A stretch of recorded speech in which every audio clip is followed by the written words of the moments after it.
اشتباكات بين عناصر من حزب الله ومناصري تيار المستقبل جرت في منطقة السعديات تدخلت على أثرها قوة من الجيش.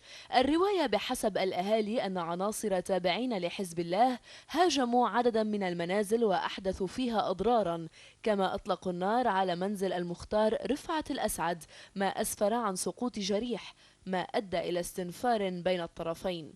وعلى خلفية إطلاق النار عقد لقاء موسع في منزل الأسعد ضم عدد من العشائر العرب في المنطقة. أنا عامل عيد ميلادي لابني خالد امبارح عشية، وقاعدين مبسوطين، ولادي كلهم حد مني والشباب كلها موجودة حد مني هون. بعد ربع ساعة بشوف لك 4 5 سيارات وقفوا هنيك على المفرق، وطلعت الصرخة وبلش رصاص بالهواء.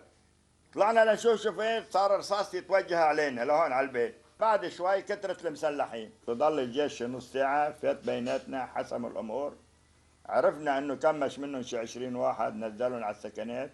هذا وشهدت المنطقة سلسلة اتصالات بين مسؤولي تيار المستقبل وحزب الله والحزب التقدمي الاشتراكي لاحتواء الإشكال. اللي صار امبارحة عشية بالليل يعني حلقة ضمن مسلسل عم بينفذوا للأسف حزب الله.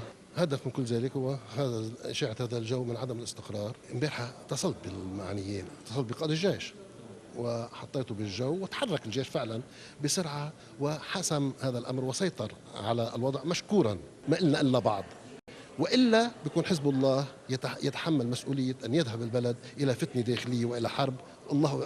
الله وحده بيعرف لو ممكن تودي. أما قيادة الجيش فأكدت أن الإشكال حصل على خلفية حزبية وأن وحداتها تواصل تعقب المتورطين.